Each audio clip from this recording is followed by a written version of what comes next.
Bonjour à tous et bienvenue dans cette vidéo.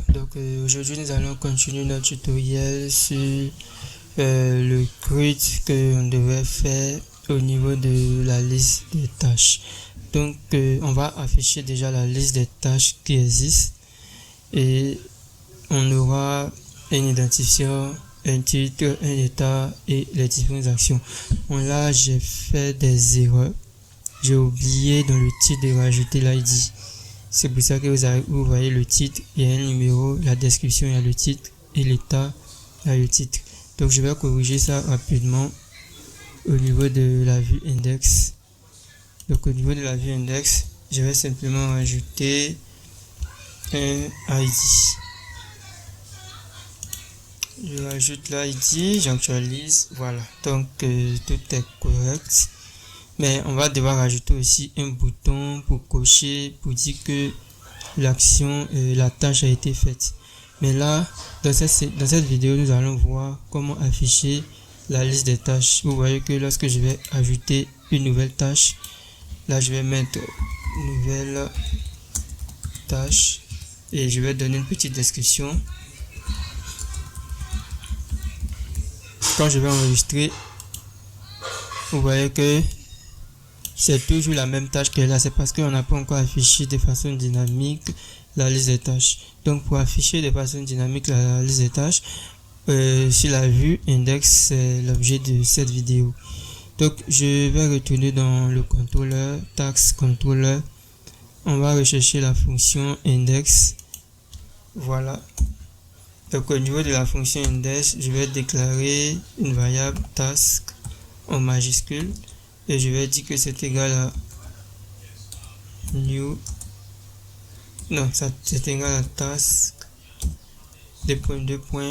all et ça va nous permettre de récupérer la liste de toutes les tâches qui existent.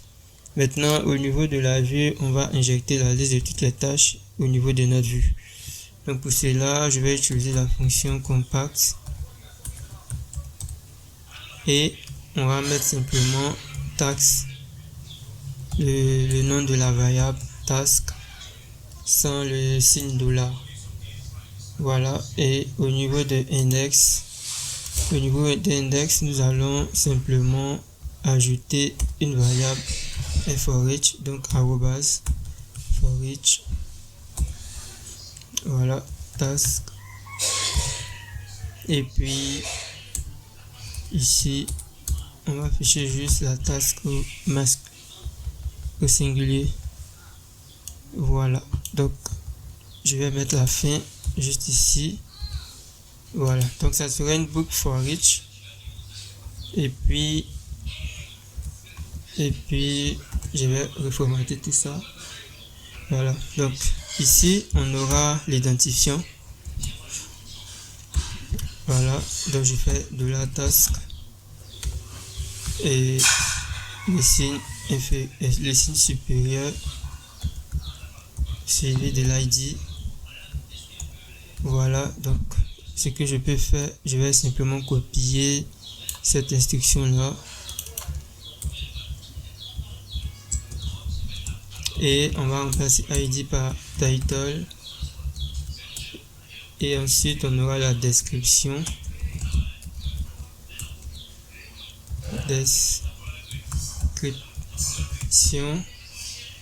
et enfin on aura l'état,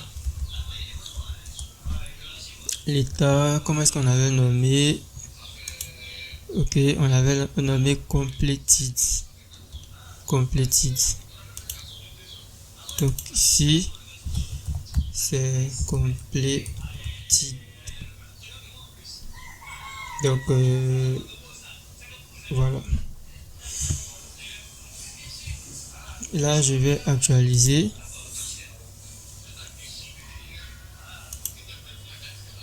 Ok, on me dit que la variable de la task est indéfinie. On me dit que la variable est indéfinie. Donc je vais venir vérifier juste ici. C'est vrai. En fait, je me suis trompé de fonction. Je devais plutôt la définir dans la fonction index. J'avais pas remarqué que j'étais pas dans la bonne fonction. Donc, désolé. C'est une erreur de ma part. C'est plutôt au niveau de la fonction index que j'aurais dû venir la définir. Et je suis allé la définir ailleurs. Donc, vraiment désolé. Vraiment désolé. Voilà, donc c'est plutôt dans la fonction index, c'est à l'intérieur de la fonction index que nous sommes en train de travailler. Donc c'est là-bas que j'aurais dû mettre la variable. Donc désolé, j'ai pas fait attention. Ce sont des erreurs qui arrivent. Voilà, donc vous voyez que on a l'état qui est là. Donc ici, on va changer le symbole 0 pour mettre par exemple en cours.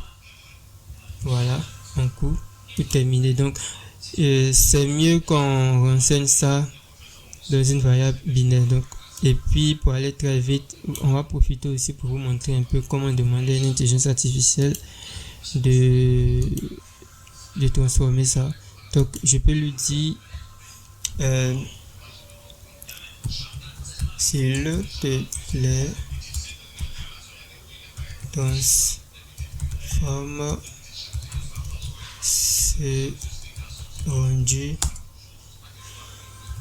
dans un binaire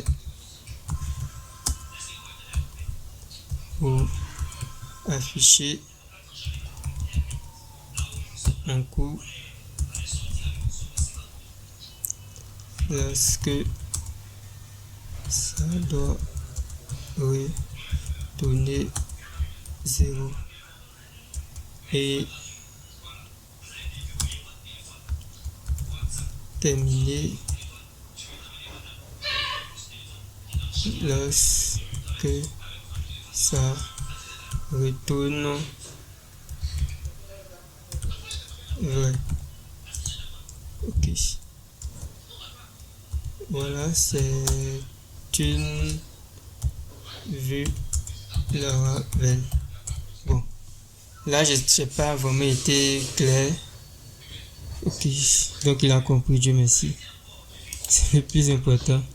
Malgré que j'ai pas été clair, normalement ça devait générer une erreur.